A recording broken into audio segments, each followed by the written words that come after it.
أعوذ بالله من الشيطان الرجيم پناہ مانگتا ہوں میں اللہ کی شیطان مردود سے۔ بسم الله الرحمن الرحيم شروع اللہ کا نام لے کر جو بڑا مہربان نہایت رحم والا ہے۔ أعوذ بالله من الشيطان الرجيم بسم الله الرحمن الرحيم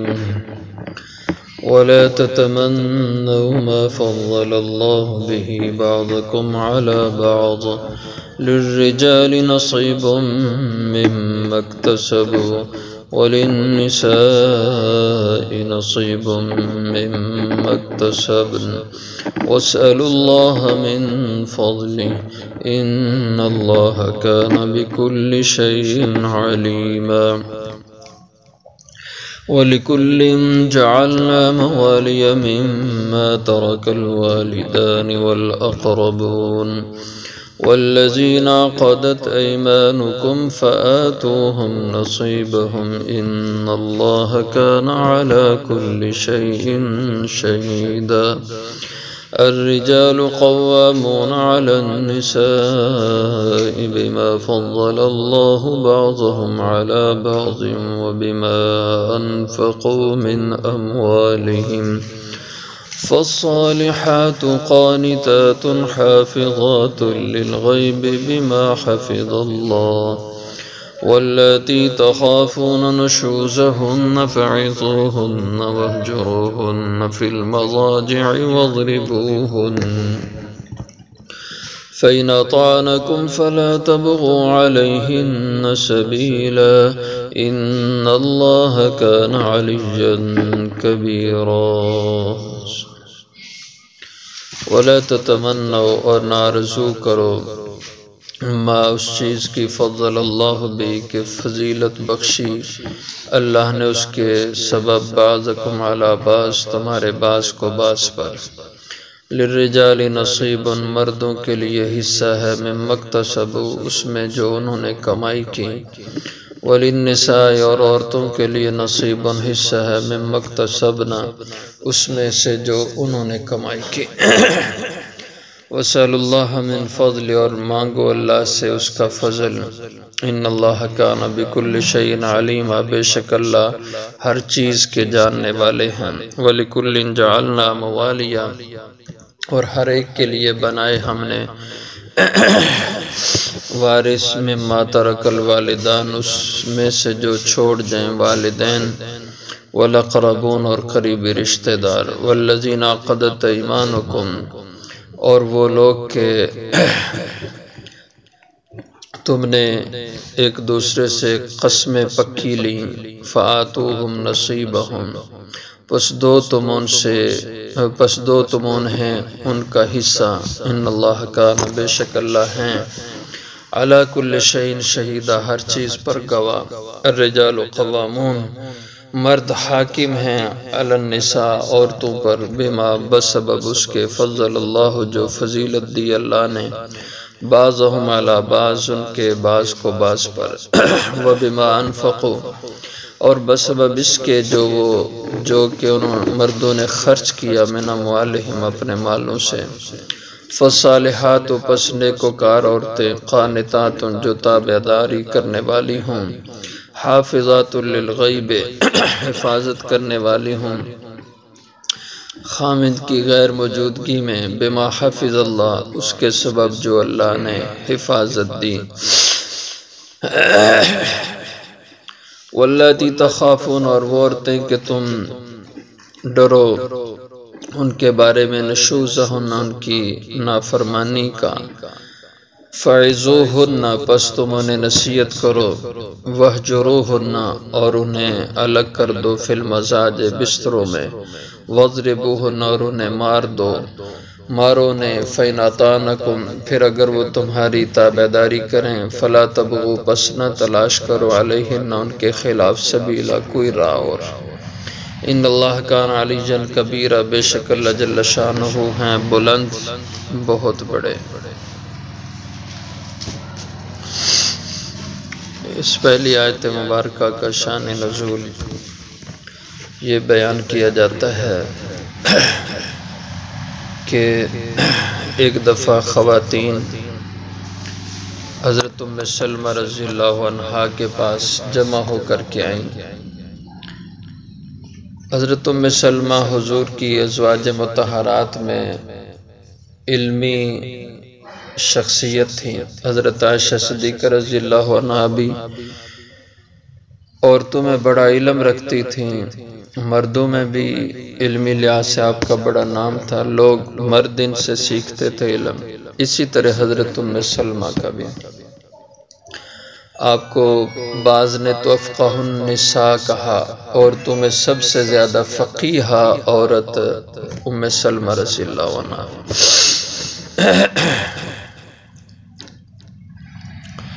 تو ان سے آ کے عرض کیا کہ مرد کتنے خوش نصیب ہیں کہ انہیں کتنی نیکیوں کے موقع ملتے ہیں، جہاد میں شریک ہوتے ہیں، اور اسی طرح اور بہت سے کام جن میں مرد ہم سے آگے بڑھ جاتے ہیں، اور وہ نیک کام ان میں ہم شریک نہیں ہو پاتی۔ بہت سارے ایسے اعمال ہیں۔ تو حضور صلی اللہ علیہ وسلم سے آپ اس کے بارے میں پوچھیں کہ یہ ہماری کمی کیوں ہے، اور ہمیں بھی اس طرح کے کچھ موقع ملنے چاہیے، ہم بھی مردوں کی طرح زیادہ اجر کما سکیں۔ حضرت ام سلمہ رضی اللہ عنہا نے حضور سے عرض کیا تو آپ صلی اللہ علیہ وسلم نے ارشاد فرمایا کہ عورتیں مردوں سے کیسے کم ہیں نیکیاں کمانے میں، اعمال میں؟ تو فرمایا کہ یہ مرد جہاد میں جاتے ہیں وہ نہیں جاتی، یہ جنازوں میں شریک ہوتے ہیں عورتیں جنازوں میں شریک نہیں ہوتی، فلاں فلاں فلاں نیک کام۔ تو حضور صلی اللہ علیہ وسلم نے ارشاد فرمایا کہ یہ سب عورتوں کو ان کا بھی موقع ملتا ہے۔ فرمایا فرق یہ ہے کہ مرد کو یہ کام محنت اور مشقت اٹھا کے ملتے ہیں، اور تمہیں بغیر کیے کہ اللہ ان کا اجر دے دیتے ہیں۔ فرمایا وہ کس طرح؟ آپ نے ارشاد فرمایا کہ اب مرد جہاد میں گیا تو اس کو تیار کر کے عورت نے بھیجا، اور اس کی عدم موجودگی میں گھر کے بچوں کی دیکھ بھال، گھر کا سارا نظام یہ کون سنبھالتا ہے؟ عورت سنبھالتی ہے۔ تو گویا اس مرد کے میدان جہاد کے عمل میں عورت گھر بیٹھے برابر کی شریک ہے۔ جو ثواب اس کو میدان جہاد میں نکل کے مل رہا ہے، اس کو گھر میں بیٹھے ہوئے سارا مل رہا ہے۔ جیسے ایک حدیث بھی آتی ہے، آپ صلی اللہ علیہ وسلم نے ارشاد فرمایا من جہز غازیا فقد غزا، جس نے کسی مجاہد کو تیار کر کے بھیجا میدان میں تو تحقیق اس نے بھی جہاد کیا، فقد غزا، وہ خود غازی ہے۔ تو آپ نے فرمایا کہ جو اعمال مرد کرتے ہیں عورتیں ان مردوں کے اس عمل کا سبب بنتی ہیں۔ مرد مسجد میں نماز پڑھنے کے لیے آتا ہے، اور جتنے اس کے علاوہ اس کے کام کاج ہیں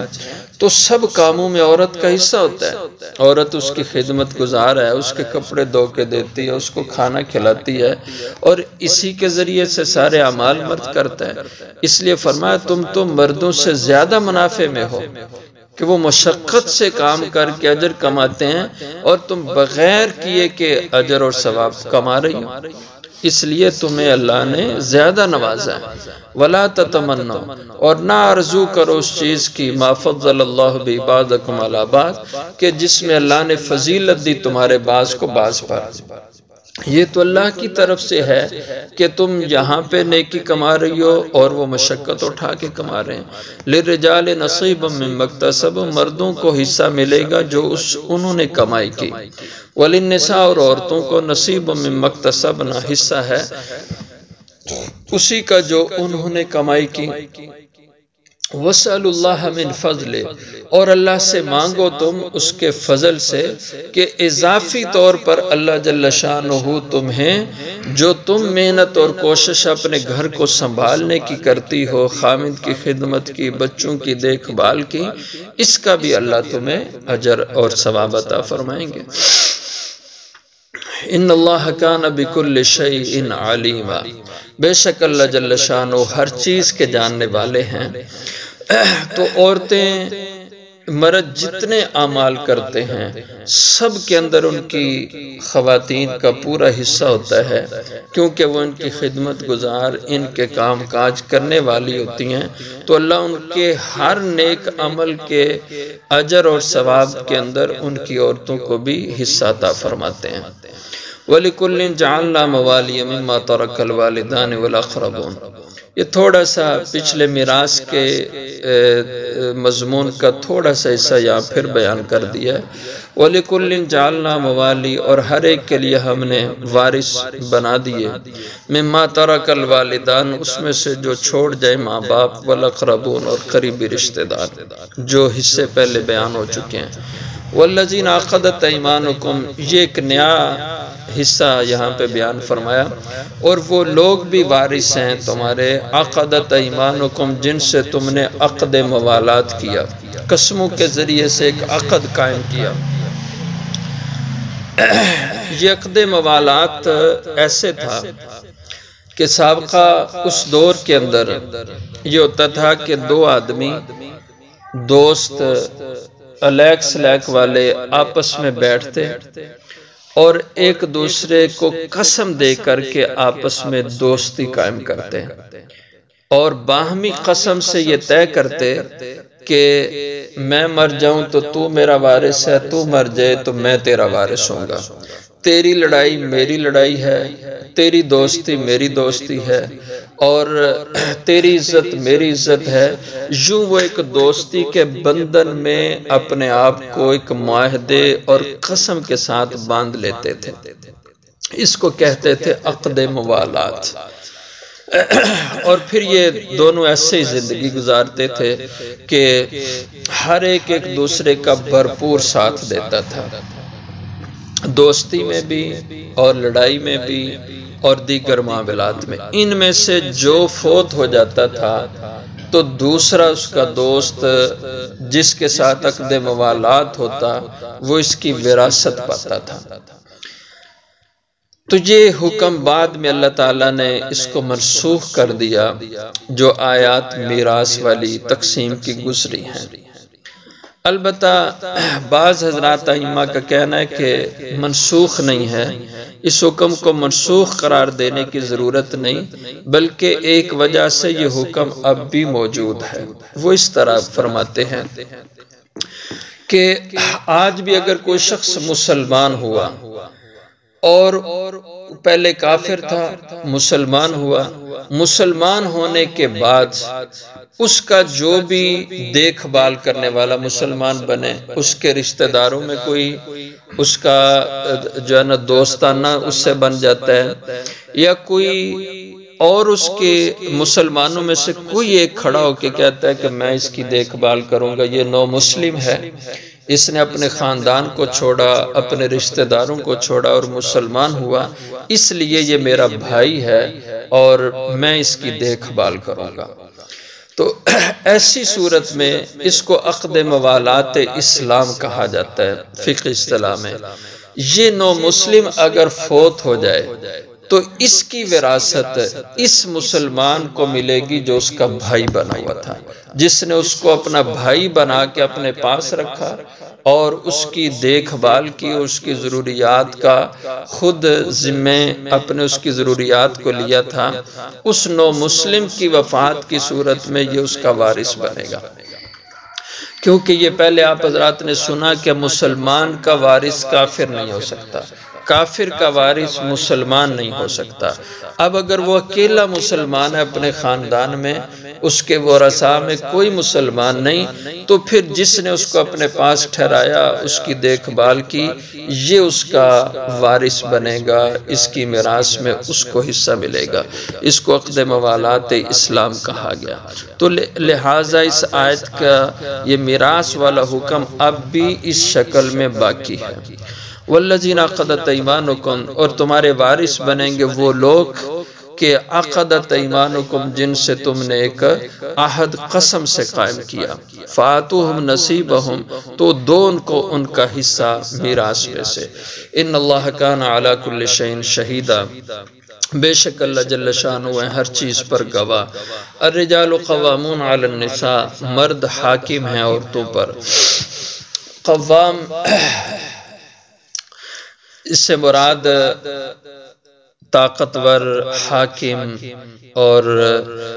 غالب، یہ سارے اس کے مفہوم ہیں۔ تو مردوں کو اللہ نے علی النساء، عورتوں پر حاکم کی صورت میں قوت اور غلبہ عطا فرمایا کہ یہ عورتوں پر جو ہے نا وہ نظام زندگی میں یہ ان پہ